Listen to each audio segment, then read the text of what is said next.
All right, in this video, what we're going to do is we're going to work on the basics of making a Lego piece.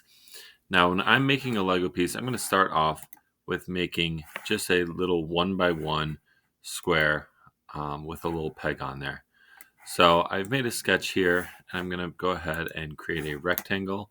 My first click of the rectangle is going to be in the center point. You'll see my icon turn green. That's what you want to see.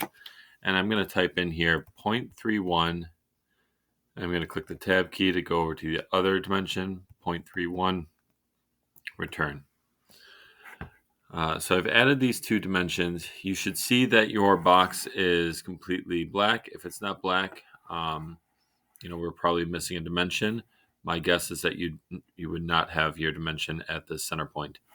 If I double clicked on this first dimension, you'll see that right here it has the dimension D0. So in the future, if I decided I wanted to match this dimension here, D0, what I'm going to do is I could just type in, for instance, this one, I could just type in D0. That's going to match whatever this dimension is. If I end up changing this dimension, say to 0.32, it would change the other one as well. So it's just a nice little thing to be able to add in there. And that way, if there are issues in the future, I'll be able to fix that. Okay, I'm going to click Finish Sketch here.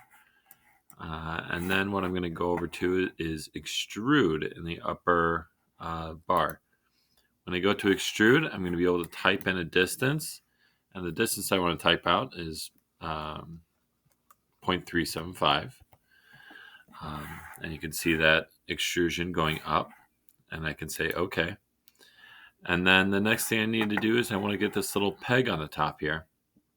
So on this little top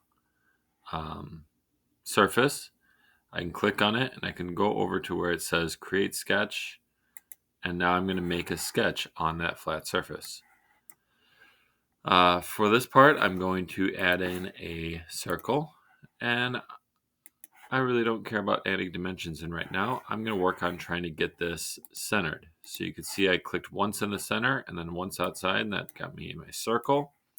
Now I want to use my geometric constraints up here in order to align this circle so the center point is sitting in the middle. To do that, I'm going to align this center point to the center point of this green line right here. And I'm going to have it so it's straight across from there. Other dimension here. So you can see I'm looking at where my dotted lines are here. So I have my center point here. And then I'm going to hover over this line on the right side. And you'll see it locks into place with that little yellow dot. And that's going to say that this center point is going to be straight across from that center point. I'm going to do the same thing with the top line. This center point, I'm going to hover over. Oh, there's my center point. It locks in. And then I can right click and say OK. Or I can click the escape key to get out of using my geometric constraint there. Next thing, I have to put a dimension onto this circle. This circle is going to be 0.18. So we're going to keep that size peg for all of our different pieces. And I can click Finish Sketch. And I'm going to extrude this out 0.06. At this point, what I would want to make sure to do is I have my file saved. Again, that saving convention where we should be saving our parts should be in our Lego folder.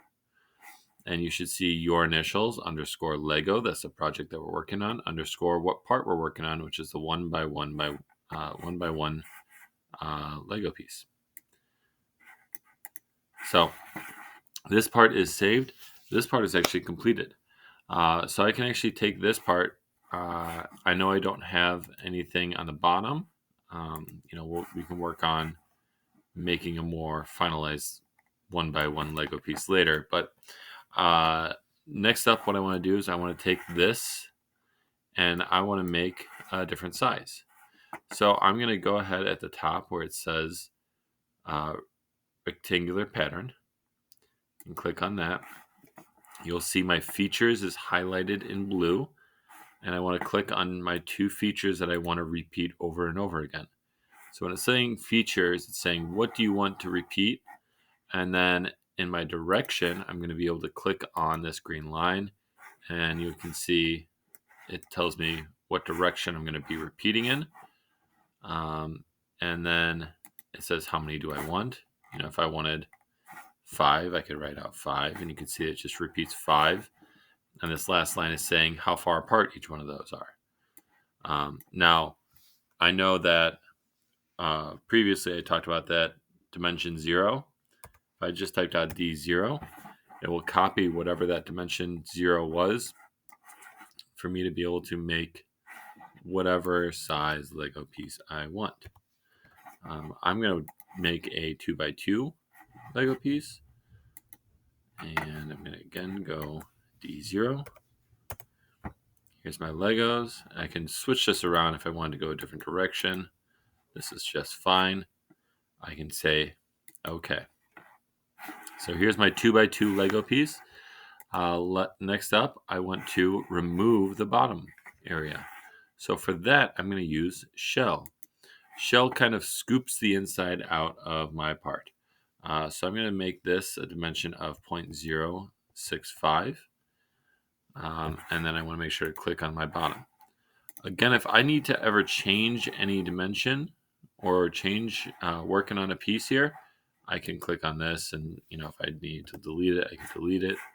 If I clicked shell and I just clicked OK, and I was like, oh no, I forgot to delete the bottom, I could double click shell on my left side here, and I can just click remove face and click on that bottom. It's going to remove that face. Beautiful. We're at the point I want to make sure to save my part here. So I'm going to go File. This time I'm actually going to go Save As. The reason why is I'm going to save it as my Lego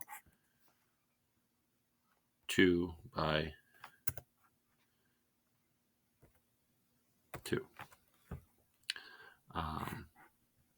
And click Save. It's not going to let me because I have this file already open in the bottom here. So what I'm going to do is I'm going to say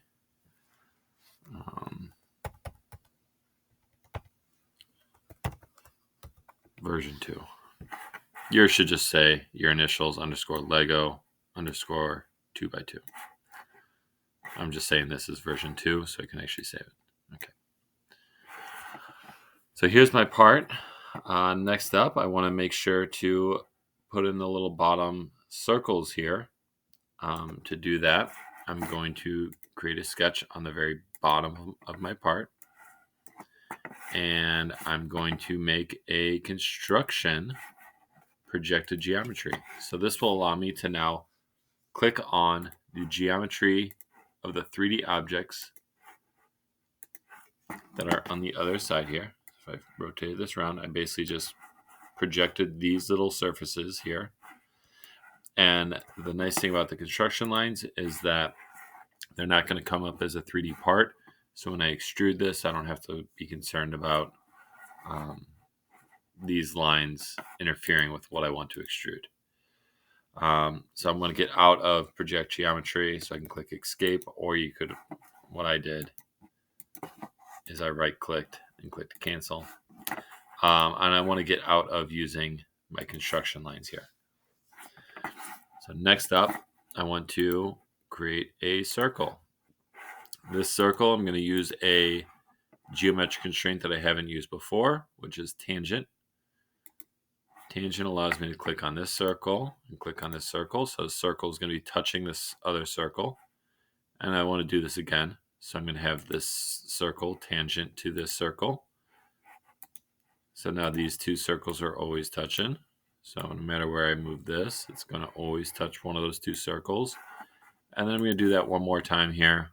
Tangent this circle to this circle. Now that I have those three locked in, it should turn black, and it's all dimension there. One more piece. I'm going to put a dimension right in the center point.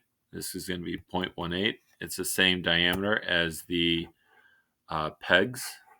So just utilizing that, because you should be able to put like a 1x1 peg onto the bottom of your part in the center. All right, and this should look good. I should be able to say finish sketch, and then I should be able to extrude this dimension to this flat surface. I'm also able to do just 2 necks, which just means it's going to go to my next solid wall. All right, this looks fantastic right here. I'm going to say OK, do Control S to save it. And now the one last thing I'm going to do is I'm going to show you how you can make this piece into a thinner Lego 2x2 block. So sometimes Legos have, a thinner version of, the thicker part. Typically, if you add 3 of the thinner Lego pieces together, you'd have the same thickness as this one.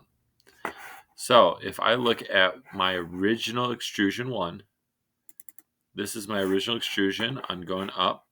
If I take this number 0.375 and just divide it by 3, what I'm going to get is the thin version of a 2x2 block.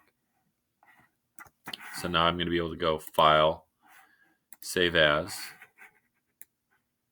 I'm going to do 2x2 underscore. I'm going to just say thin.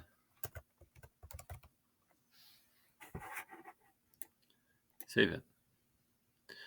So you can imagine just off of these tools that I went over in this short video, there's a lot of different parts we're going to be able to make. We're going to add on throughout this week some other tools that we are going to use in order to make all the various parts that we can to make our own Lego pieces. All right, thank you.